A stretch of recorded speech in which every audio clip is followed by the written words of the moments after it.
जय हिंद दोस्तों, आप सबको इंडिया में जान पर स्वागत है। आप सबको पता होगा कुछ दिन पहले ये रिपोर्ट आया था, चाइना का जो एयरफोर्स है, खासकर चाइना का J-11 लद्दाख में भारतीय सीमा के बहुत करीब आए थे। भारत और चीन के बीच जो अंडरस्टैंडिंग था 10 किलोमीटर दोनों देश अपने साइड में नो फ्लाइंग जोन बनाकर रखेंगे एयरफोर्स के लिए, लेकिन चाइना ने वो रूल को तोड़ा था। इसके बाद बहुत सारे सवाल उठा था, चाइना ऐसा करने के पीछे क्या वजह है। एक तो चाइना कहता है कि नहीं, भारत और चीन के बीच शांति होना चाहिए, दोनों के बीच ट्रेड बहुत ज्यादा होना चाहिए। अब जब लद्दाख में विवाद कम होने की तरफ जा रहा है या फिर बातचीत के जरिए विवाद को कम करने की ओर कोशिश किया जा रहा है, तो फिर चाइना ऐसा हरकत करके भारत को क्या मैसेज देना चाहता है। आज हम इसी टॉपिक पर बात करेंगे, चाइना ऐसा क्यों कर रहा है। जानने के लिए आप आखिर तक दोस्तों ये वीडियो को देखते रहिए और ज्यादा से ज्यादा ये वीडियो को लाइक शेयर करना बिल्कुल मत भूलिए। देखिए, अब लद्दाख में जितने दिन तक विवाद आगे और बढ़ता रहेगा, दोनों देश अपना मिलिट्री प्रिपरेशन भी उस हिसाब से बढ़ा रहे हैं। भारत के पास अब S-400 का दूसरा सिस्टम भी आ चुका है और एक तरीके से वो लद्दाख में ही तैनात होगा चीन के खिलाफ, या अरुणाचल प्रदेश में भी हो सकता है, लेकिन लद्दाख में जिस हिसाब से चीन विवाद बढ़ाने की कोशिश कर रहा है, तो चांस है लद्दाख में भी उसे तैनात किया जाए। अब राफेल भी एक तरीके से आप कह सकते हो 100% भारत को मिल चुका है। अब चीन ऐसा करने का पीछे बड़ा रीजन एक हो सकता है, अब वो हमारा राफेल और S-400 सिस्टम कैसा काम कर रहा है या फिर कैसा ऑपरेट कर रहा है उसको चेक करने के लिए ऐसा करने की कोशिश कर रहा है। आज मैं और भी बहुत कुछ इसमें पॉइंट है, एक एक करके आपको बताने की कोशिश कर रहा हूं।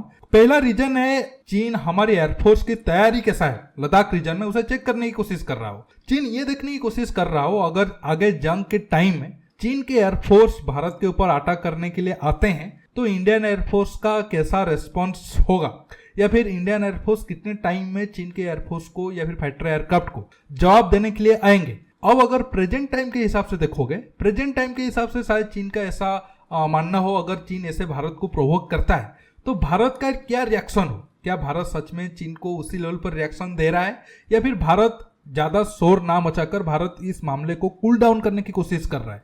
अगर आप देखोगे, चाइना के एयरफोर्स के बाद भारत के एयरफोर्स भी बहुत ज्यादा लो फ्लाई कर रहे हैं लद्दाख रीजन में।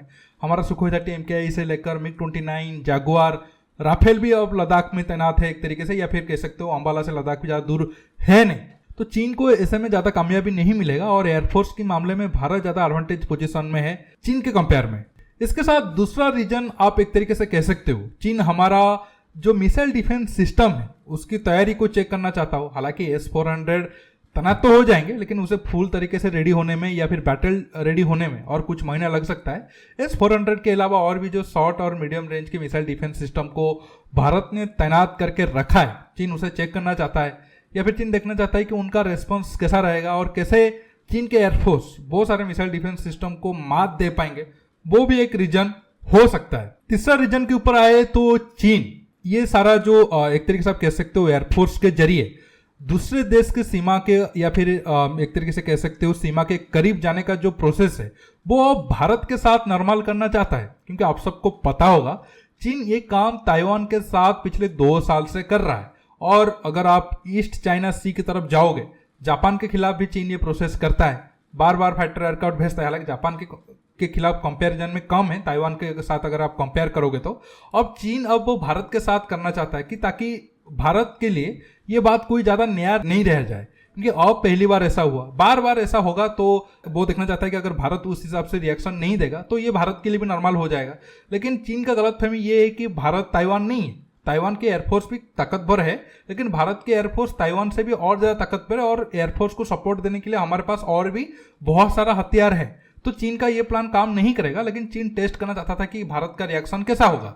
इसके साथ इलेक्ट्रॉनिक वारफेयर का भी एक तरीके से आप कह सकते हो वो भी एंगल हो।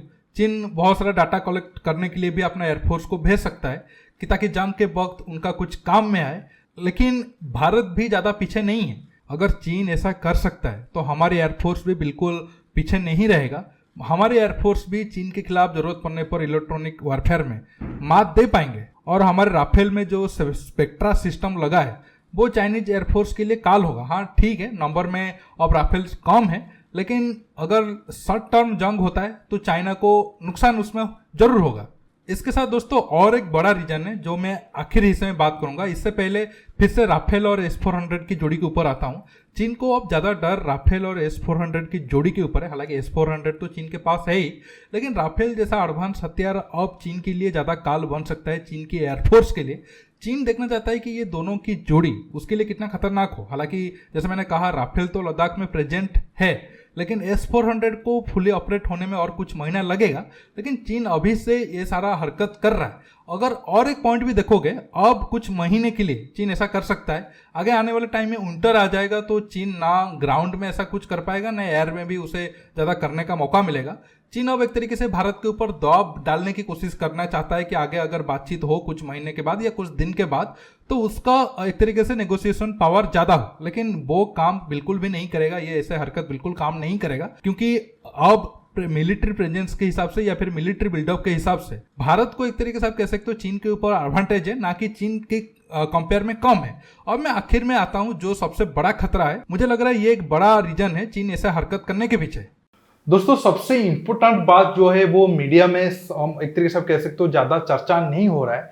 और मेरा ये मानना है कि लद्दाख में बहुत सारा जमीन कब्जा करने के बाद 1962 से अब तक आहिस्ता आहिस्ता कर सलामी स्लाइसिंग करने के बाद एक तरीके से आप कह सकते हो चाइना अब लद्दाख की एयर पर भी कब्जा करना चाहता है। ऐसा मैं क्यों कह रहा हूं, आपको डिटेल्स में मैप में समझाता हूं। अगर मैं एग्जाम्पल के तौर पर पैंगोंग को ही लूं, आप सबको पता होगा 1999 तक पैंगोंग के जो फिंगर 8 वाला एरिया है, इस वाला एरिया पर सिर्फ भारत ही पेट्रोलिंग कर रहा था। लेकिन जब कारगिल जंग हुआ, भारत को कुछ सैनिक कारगिल सेक्टर में भेजना था, तो यहाँ से सैनिक कुछ कम कर दिए। तब उस चीज का फायदा उठाया और जब भारत के कुछ महीने या फिर एक वक्त तक पेट्रोलिंग उस एरिया में नहीं हुआ अच्छे से, तब चीन क्या किया कि एक कच्चा रास्ता बना दिया फिंगर 8 से फिंगर 4 तक। और चीन का तब ये कहना था, अगर पहले तो रास्ता वगैरह नहीं था, मुश्किल हो रहा था, अब मैं रास्ता बना दिया हूं तो अब दोनों देश इसमें पेट्रोलिंग करेंगे। मतलब ऐसा नहीं है कि मैंने रास्ता बना दिया हूं तो सिर्फ मैं ही करूंगा, आप भी करो, मैं भी करूंगा, और कोई इस एरिया पर परमानेंट स्ट्रक्चर वगैरह नहीं बनाएगा वगैरह वगैरह। तो तब 1999 से तकरीबन 2020 तक ये बात चला। फिर अचानक कोरोना का फायदा उठाकर चीन बोल दिया कि नहीं, अब फिंगर 4 तक तो बिल्कुल ये एरिया मेरा है, क्योंकि पिछले 20 साल से मैं पेट्रोलिंग कर रहा हूँ। जैसे आपको पता होगा चीन कैसे कैसे माइंड गेम खेलता है। अब इस तरीके का गेम चाइना अब अपना एयरफोर्स के जरिए खेलना चाहता है। इसी वजह से चाइना ने अपना जो J-11 है, हालांकि ये J-16 है, J-11 को भेजा था। आप सबको पता होगा, अगर नहीं पता है तो मैं आपको बता देता हूँ। एग्जाम्पल के तौर पर मान लेते हैं अब ये मिड लाइन है, हालांकि मैं आपको समझाने की कोशिश कर रहा हूँ। अब दोनों देशों का ये अंडरस्टैंडिंग है, जो अब मिड पोजीशन है वहां से 10 किलोमीटर तक इधर भारत की साइड में, अगर ये चीन है तो चीन की साइड में, दोनों देश का एयरफोर्स का कोई भी प्लेन या हेलीकॉप्टर ये एरिया में नहीं आएंगे।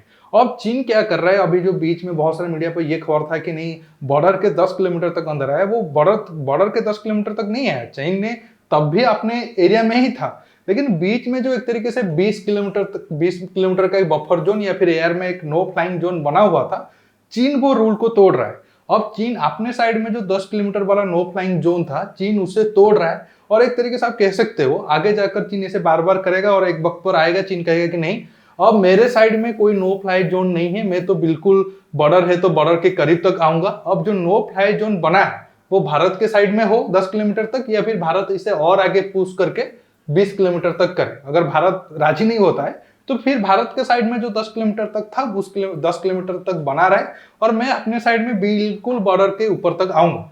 मुझे लग रहा है चीन आगे जाकर यही वाला गेम खेलेगा। अगर बार बार चीन ऐसा करता है तो चीन के एक ही ये इरादा मुझे ज्यादा खतरा लग रहा है। दोस्तों, अब आप समझ गए होंगे ये टॉपिक को अच्छे से। आज की वीडियो में बस इतना ही। आपको ये वीडियो कैसा लगा नीचे कमेंट बॉक्स में कमेंट करके बताइए, और ये वीडियो को ज्यादा से ज्यादा लाइक शेयर करने के साथ साथ आप मेरे चैनल को सब्सक्राइब करिए, और सब्सक्राइब बटन के पास जो बेल आइकन है उसे प्रेस करिए ताकि आगे आप मेरे आने वाले वीडियो को मिस ना कर सके। दोस्तों, रुकता हूं, बहुत जल्द और एक नया टॉपिक के साथ मिलूंगा। नमस्कार, जय हिंद।